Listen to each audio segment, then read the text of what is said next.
mim também nunca me passou pela cabeça ir para Lisboa. E por que não? Eu sou de Viana do Castelo e eu era um bom aluno no liceu, mas depois no 12º ano as coisas não correram lá muito bem, fui parar a Coimbra, estudar medicina. Não me adaptei nada a Coimbra, tinha que correr para o Porto. E depois, quando cheguei ao Porto, senti-me em casa. E nunca mais deixei de sentir assim. E o meu irmão, que é uma pessoa que também participa muito do meu projeto, não é? Sentiu a mesma coisa. O Porto é a nossa casa. Sinto que o Porto é a minha casa. No seu caso, que tem uma empresa, quer dizer, foi para fora, o seu processo é diferente. Sim, depois eu voltei porque... Foi para fora, para os Estados Unidos, voltou, criou uma pequena empresa que se tornou uma grande empresa internacional, não é?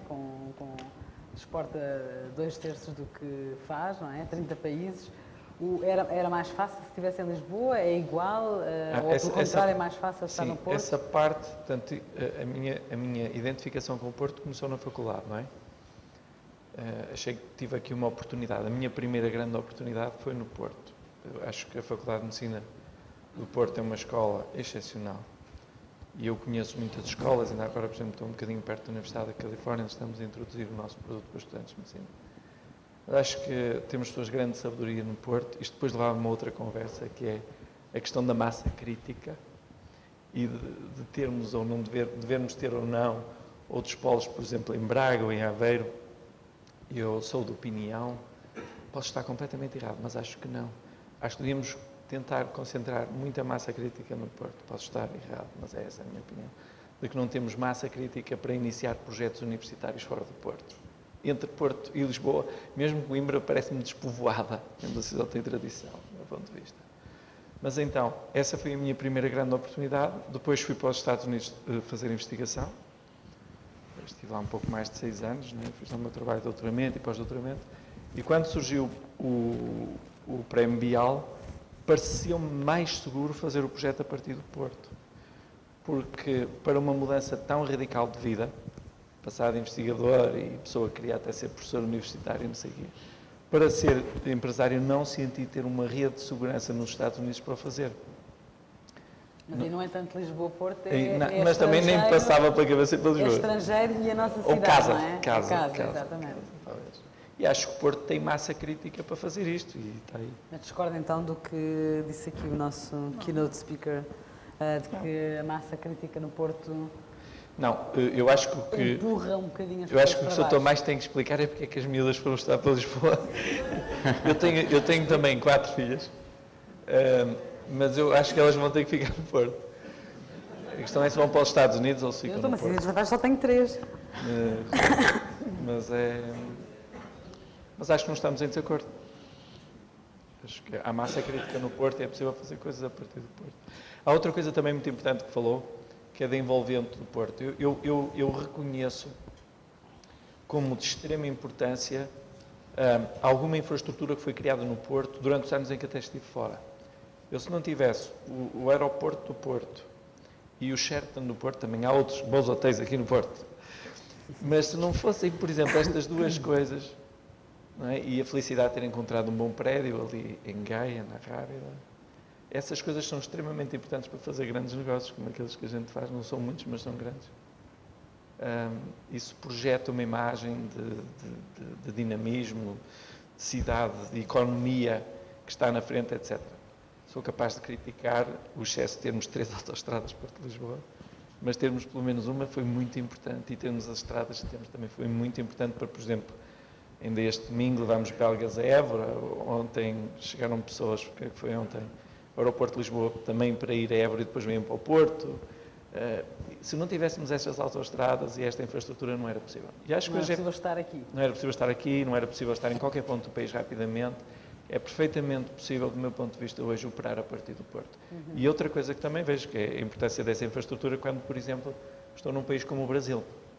Hoje nós quase que suportamos a nossa atividade toda no Brasil, mas o Brasil não tem infraestrutura. Não é? E eu vejo uma enorme dificuldade na sustentabilidade deste ritmo de crescimento por esse problema. Faltam comboios, faltam autoestradas, como é que vai ser? O autocarro ou o avião?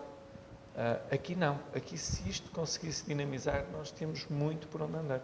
Não temos um projeto como o americano, não é? Em que a gente está em qualquer sítio assim, está feito para 100 anos. Mas, de qualquer maneira, está bem feito. Acho que temos caminho para andar. Mas é mais fácil ser-se um líder ou um jovem líder no Porto? Ou é mais difícil? O fenómeno da liderança é também, em si, um assunto muito controverso, não é? Eu não sei se nós podemos estar aqui a falar de lideranças, ou de preponderâncias, ou de relevâncias. Eu não sei, sinceramente, quais são os próximos líderes dos próximos tempos aqui no Porto, nem em lado nenhum. Eu penso que se o poder estiver e sair à rua nos próximos tempos, vamos ter novos líderes, vamos ter líderes que podem ser de ocasião, mas eu penso, não sendo ocasião fazendo ladrão, eu não sei se a ocasião e o momento não são mais importantes do que alguns sinais que nós julgamos sistémicos ou achamos que são verdades irrefutáveis da forma como nós vemos a política, a vida, o poder, em última análise. O fenómeno da liderança no Porto é, e eu permito-me falar um bocadinho mais de cultura, que é a minha área e da visão que tenho da sociedade. Também não me considero rigorosamente um líder de coisa em cima nenhuma, como certamente que falharia nos testes, em 3 tempos também. E, portanto, como observador e com uma enorme relação de afeição com o Porto, sobretudo a forma como o Porto tem visto a cultura nos últimos tempos, e as pessoas que são os que a fazem, eu gostaria de dizer que a questão das lideranças, muitas vezes, os líderes adivinham-se. Os líderes adivinham-se pelo percurso, que têm até serem líderes, mas são importantes sobretudo pelo que fazem. E é verdade que o fenómeno da liderança em Portugal, e enfim, à escala global, mas falando de Portugal e até falando do Porto, são fenómenos muito claros. A liderança, hoje em dia, é uma liderança comunicacional. Os verdadeiros líderes são líderes fáticos, são líderes de retórica. E nada contra a retórica, pelo contrário, mas, infelizmente, a grande parte da liderança da retórica que nós temos no nosso país aproxima-se sistematicamente da liderança demagógica e que usa a retórica para promover a sua própria demagogia ao umbigo, ao espelho, ao serviço de interesses. E, portanto, parece-me que essa liderança é a liderança predominante. Ponto número 1. Ponto número 2. Há uma outra liderança. A liderança, quando o António também falava, a liderança da pastilha elástica, não é? Da televisão, da ditadura da imagem, da velocidade do tempo, do que é mais fácil de ser consumido, daquilo que aparece mais vezes, daquilo que é mais fixável, em última análise, às vezes, do que brilha mais. E às vezes basta tão só isso. Mas se um líder se faz pelo que faz, se um líder se sente e vale pelo que faz, e sobretudo mais do que como lá chega, é preciso dizer que Rui Rio apanhou o Porto de imprevisto. Apanhou o Porto sem querer. Portanto, o timing aí não foi considerado. E, portanto, o percurso para o líder Rui Rio no Porto, e quando falamos de cultura no Porto, temos que falar inevitavelmente de Rui Rio nos últimos anos, é uma liderança cujo fator timing foi completamente inaudito.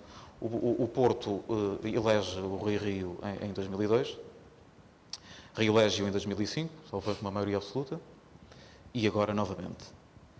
O timing foi completamente inesperado, mas a ação, que é pelo que os líderes realmente valem, essa fica. E no campo da cultura é um deserto. E é preocupantemente um deserto. Mas não só na cultura, porque depois há uma data de reflexos para a sociedade que inevitavelmente passam. Eu acho que o panorama da cultura no Porto é profundamente desolador, é negro, e portanto apetece-me citar, provocatoriamente, Marilyn Manson, que é, como muitos conhecem, um artista norte-americano com algumas peculiaridades e algumas esquizofrenias, e perguntavam ao Marilyn Manson... As facas, aquelas coisas. Sim, pronto, enfim, há quem diga que ele retirou até 2 costelas para manobras de contorcionismo. E, portanto, há uma frase que eu acho paradigmática do Marilyn Manson, numa conferência de imprensa, quando veio cá dar um concerto, um dos vários concertos em Portugal.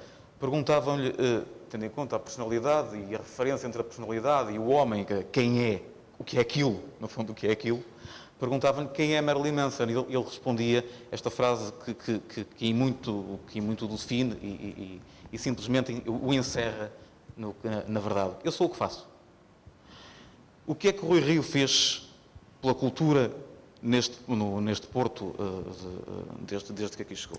Então a gente já volta à cultura. Acha que o António Lobo Xavier tem razão quando diz que os políticos são injustamente desacreditados hoje em dia? No fundo, juntando aqui os dois. A Só generalização. disse isso. Disse que eu escrevi. Os jornalistas são sempre assim.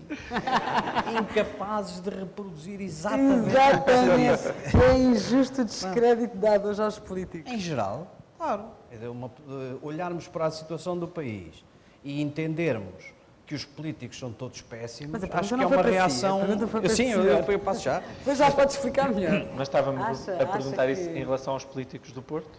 Aos políticos, não no Porto necessariamente. Eu acho que há Ou seja, uma... para não estar, no debate não ser sobre o Rui Rio. Acho que há uma Agora- desacreditação. Não, desculpa só, nem eu quero Não de tem nenhum problema a todo, ser, tudo mas- que seja, não, mas quando falavas na questão de como se vê a cultura e a liderança no Porto, inevitavelmente temos que falar de cultura no Porto. É claro. Eu acho que há uma desacreditação dos políticos. E acho que também ajudava muito se tivéssemos os políticos a falar mais com a sociedade, como temos hoje. Desculpe, mas eu acho que é uma figura política, não é? Pede-lhe desculpa, Faço pede-lhe parte do desculpa. bando, faço parte do É quase um insulto pedir desculpa. Mas ajudava porque acho que as pessoas começaram a identificar a política como um veículo, se calhar, de coisas negativas e coisas assim. E acho que os jovens hoje não pensam muito nisso, acho que não pensam na política. Eu tenho pouca exposição à política, se alguma, mas não vejo os jovens interessados, não é, pela política. Uma coisa que eu acho também é que os políticos do Porto ainda hoje são muito conotados como do Porto. Não é? Penso que concordará com isso. Os líderes para a Os líderes sociedade e para os políticos jovens, os líderes oriundos são... do Porto, se calhar têm alguma dificuldade em vencer a nível nacional. Tenho essa percepção. E porquê? Sei, a gente tem sempre dificuldades em vencer dentro e fora de casa, não sei, se calhar até nos diferentes ramos, mas acho que na política isso é verdade, sem dúvida. Não sei porquê.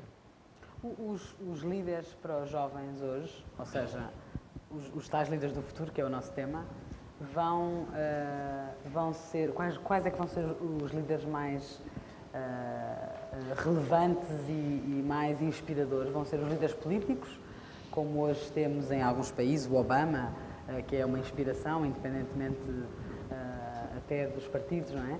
Ou, pelo contrário, os líderes do futuro vão se afastar cada vez mais deste pensamento ideológico e da esquerda e da direita e, no nosso caso, dos partidos, enfim, que rodam Eu acho, ciclicamente. permite-me dizer-te, eu acho que nós não podemos esperar de um país centralista que consiga promover e criar grandes líderes na periferia, na província. Acho que isso não é muito possível e, portanto, há belos exemplos, mas são exemplos que se contam pelos dedos, de outras situações. Mas, de facto, a autoestrada é grande infraestrutura usada a partir de determinado momento. Mas acho que não devemos ter também uma grande expectativa em relação a isso. Eu acho que nós podemos ter enormes pessoas, brilhantes líderes regionais com mundo e mundividência, não é? Que façam mais que o AutoSum num fecheiro de Excel, mas, por outro lado, também acho que não devemos ter demasiadas expectativas sobre isso.